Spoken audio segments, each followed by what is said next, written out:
compare les pays en fonction de leur PIB. Cela sert d'étalon à la richesse et c'est à partir de l'évolution du PIB qu'on calcule la croissance d'un pays.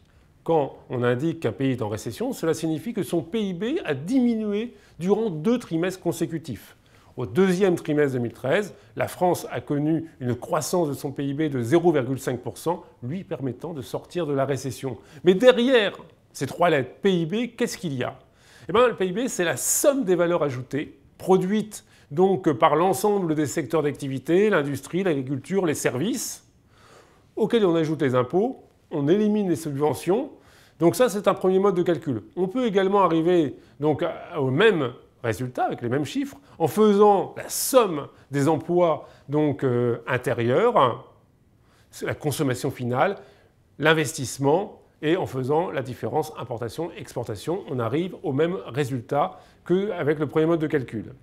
Le PIB, on le mesure au niveau d'un pays et on le mesure également au niveau de l'habitant. Et on peut comparer ainsi la richesse d'un pays ou d'un habitant en fonction de son PIB.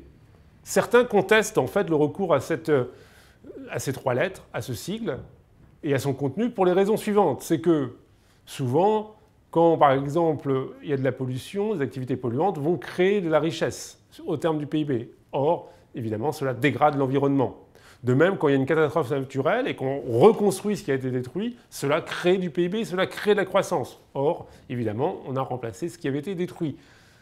Tout étalon à ces problèmes et on n'a pas trouvé mieux depuis donc 70 ans que le PIB pour effectuer des comparaisons de pays à pays et que tous ceux qui ont essayé de changer donc ce baromètre en sont revenus et ont toujours utilisé le PIB comme arme absolue pour comparer les pays. C'est évident qu'on peut et on doit agrémenter le PIB d'autres critères qualitatifs, sociaux, sur la qualité de l'environnement, la qualité de l'air, le niveau de formation, et que d'ailleurs, à un moment ou à un autre, tout concourt à l'accroissement du PIB, même si dans un premier temps, cela n'est pas très net. Si on augmente le niveau de formation des élèves, on aura une plus forte croissance à terme et cela augmentera le PIB. En revanche, si on dégrade l'environnement, un jour ou l'autre, l'agriculture sera moins productive et cela dégradera le PIB.